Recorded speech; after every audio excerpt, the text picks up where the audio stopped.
الرحمن الرحیم۔ آج ہمارا پہلا لیکچر ہے علم کلام کے حوالے سے۔ تو علم کلام کے حوالے سے جو ابتدائی باتیں ہیں تو آج وہ ذکر کرنا چاہوں گا۔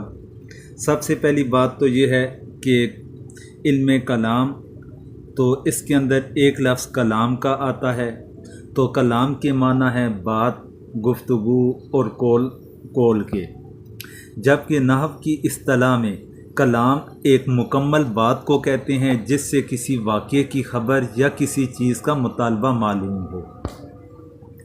اصطلاحی اعتبار سے دیکھا جائے تو علم کلام کی تعریف کے سلسلے میں کسی قدر اختلاف پایا جاتا ہے، لیکن کوئی جوہری اختلاف نہیں، زیادہ تر تعبیر کا اختلاف ہے۔ اس سلسلے میں سب سے جو قدیم تعریف ہے وہ حضرت امام اعظم ابو حنیفہ رحمۃ اللہ علیہ کی تعریف ہے۔ تو ان کے نزدیک انہوں نے جو اس کی تعریف فرمائی وہ فرماتے ہیں کہ الفقہ ہوا معرفۃ النفس ما یجوز لها من الاعتقادات والعملیات وما یجب علیہا منہما وما یتعلق منها بالاعتقادیات هو الفقہ الاکبر وما یتعلق بالعملیات فهو الفقہ۔ اس کا ترجمہ ان کی تعریف کا یہ بنتا ہے کہ فقہ انسان کا ان اعتقادات اور عملی احکام سے واقف ہونا ہے جو اس کے لیے جائز ہیں اور جو اس پر واجب ہیں۔ اس میں سے جو احکام اعتقادات سے متعلق ہوں وہ فقہ اکبر ہے، اور جو عملی مسائل سے متعلق ہوں وہ فقہ ہے۔ یہ حضرت امام اعظم ابو حنیفہ رحمۃ اللہ علیہ نے تعریف فرمائی تھی۔ فقہ اکبر سے مراد علم الکلام ہے۔ اس تعریف سے علم کلام کی حقیقت اور اس کی فضیلت دونوں واضح ہوتی ہیں۔ فضیلت یہ ہے کہ اسے فقہ کے مقابلے کے اندر فقہ اکبر قرار دیا گیا، اور حقیقت یہ واضح ہوئی کہ علم کلام اسلامی عقائد کی تشریح کا نام ہے، جس میں وہ عقائد بھی شامل ہیں جن کا یقین رکھنا انسان پر واجب ہے، اور وہ بھی جن کا عقیدہ رکھنا جائز ہے، واجب نہیں۔ تو اس کے بعد کے اہل علم نے اس تعریف میں کچھ اضافہ بھی فرمایا۔ تو چنانچہ علامہ نجم الدین عمر ابو حفص نسوی ماتوریدی رحمۃ اللہ علیہ اور ان کی کتاب عقائد نسویہ کی شرح میں علامہ سعید الدین تفتازانی علم کلام کی حقیقت پر روشنی ڈالتے ہوئے لکھتے ہیں سماوا ما یفید معرفت العقائد عن ادلتها بالکلامی۔ البتہ چوتھی صدی ہجری میں مشہور فلسفی ابو نصر فارابی نے اس تعریف میں کچھ وسعت مزید فرمائی۔ تو اس طرح یہ دیکھا جائے تو ان کی جو تعریفات ہیں اس تعریف میں ایجابی اور سلبی دونوں پہلو پائے جاتے ہیں، یعنی علم کلام کے ذریعے اسلامی عقائد کو ثابت بھی کیا جاتا ہے۔ تو جب کسی چیز کو ثابت کیا جائے تو وہ ایجاب کے حکم کے اندر آئے گا، اور اس پر ہونے والے اعتراضات کا جواب بھی دیا جاتا ہے۔ تو جب جواب دینے والا معاملہ ہو تو اسے تعریف کے اندر سلبی پہلو کہا جاتا ہے۔ تو اس لحاظ سے دیکھا جائے تو ان تعریفات کے اندر ایجابی اور سلبی دونوں پہلو پائے جاتے ہیں، گویا اس میں عقائد کی تشریح بھی ہے اور اس کا دفاع بھی ہے۔ تو اسی طرح مختلف اہل علم محققین حضرات نے اپنے اپنے طور پر اس کی تعریفات فرمائیں، اور زیادہ تر اس کا لب لباب یہی بنتا ہے کہ اپنے عقائد کو عقلی لحاظ سے ثابت کرنا، اور دوسروں کے جو دلائل ہیں یا دوسروں کے جو اعتراضات ہیں ان اعتراضات کا رد کرنا عقلی لحاظ سے۔ تو یہ اس کا لب لباب بن جاتا ہے علم الکلام کا۔ یعنی کہ اب نقلی طور سے مراد یہ ہے کہ قرآن سے، سنت سے، کہ جو ہمارے پاس روایات تسلسل کے ساتھ نقل ہوتی چلی آ رہی ہیں، تو ایسے دلائل کو ہم نقلی دلائل کہیں گے، اور عقلی دلائل ان دلائل کو کہا جاتا ہے کہ جس کا تعلق انسان کی عقل کے ساتھ، فہم کے ساتھ ہو۔ تو کیوں اعتراض کرنے والے جب نقلی دلائل کے اوپر اعتراض کرتے ہیں اور انہیں پھر اس کے جواز کے طور پر وہ عقلی دلائل کا استعمال کرتے ہیں، جب ایک طبقہ عقلی دلائل کا استعمال کرے گا تو پھر اسے اگر ہم نقلی دلائل ہزار ہا دینے کی کوشش کریں اس کے تو دماغ کے اوپر سے بات گزرے گی اور اس نے تسلیم ہی نہیں کرنا۔ اب اس کی یوں مثال سمجھ لیجئے کہ اگر ایک عیسائی ہے تو عیسائی بندہ ہے تو وہ بندہ جب قرآن کو مانتا ہی نہیں تو ہم اسے قرآن کی روشنی کے اندر کیسے دلائل دے سکتے ہیں؟ جب اس کا ایمان ہی نہیں قرآن کے اوپر، ہم اس کے سامنے پورا قرآن کھول کر رکھ لیں اس کی بات کے جواب کے اندر، وہ کہے گا پہلے مجھے یہ تو ثابت کر کے بتاؤ کہ یہ قرآن اللہ کی کتاب ہے۔ تو یہ چیزیں بن جاتی ہیں کہ ایسے مواقع کے اوپر پھر عقلی دلائل کی ضرورت پیش آتی ہے۔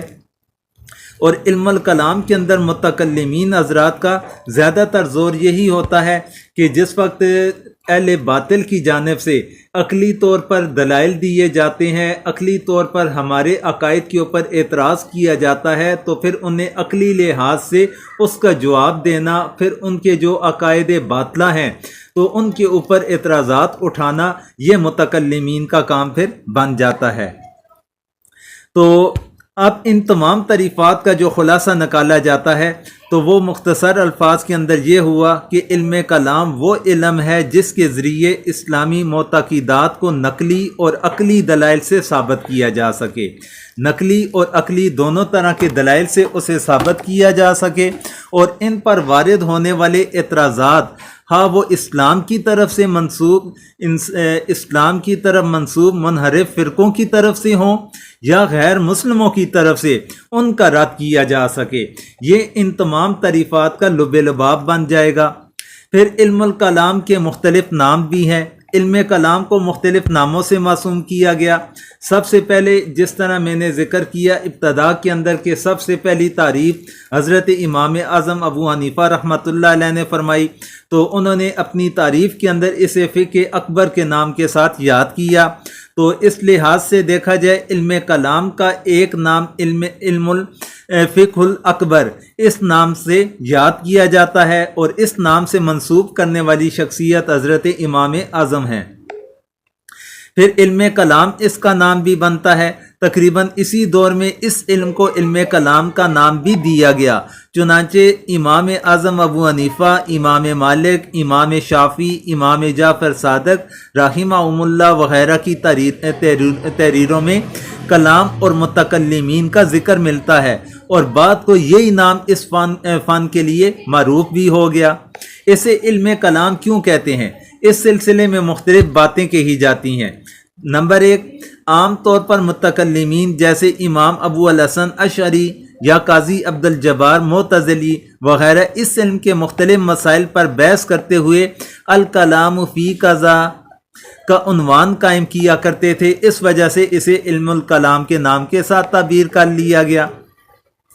ایک قول یہ ہے کہ علم کلام میں جو مباحث آتے ہیں ان میں اس مسئلہ کو بڑی شہرت حاصل ہوئی کہ کلام اللہ یعنی قرآن مجید مخلوق ہے یا غیر مخلوق، یہاں تک کہ امام احمد بن حنبل کو اس کی وجہ سے بڑی آزمائش سے گزرنا پڑا، اس لیے اس کا نام ہی علم کلام پڑ گیا۔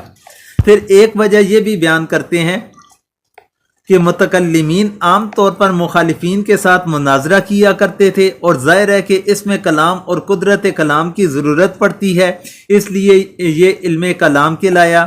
پھر ایک اس کی وجہ یہ بھی بیان کرتے ہیں کہ اس علم کی اہمیت کی وجہ سے اس کو علم کلام کہا گیا، گویا کلام تو بہت ہیں لیکن اصل میں کلام کہلانے کا مستحق یہی علم بنتا ہے۔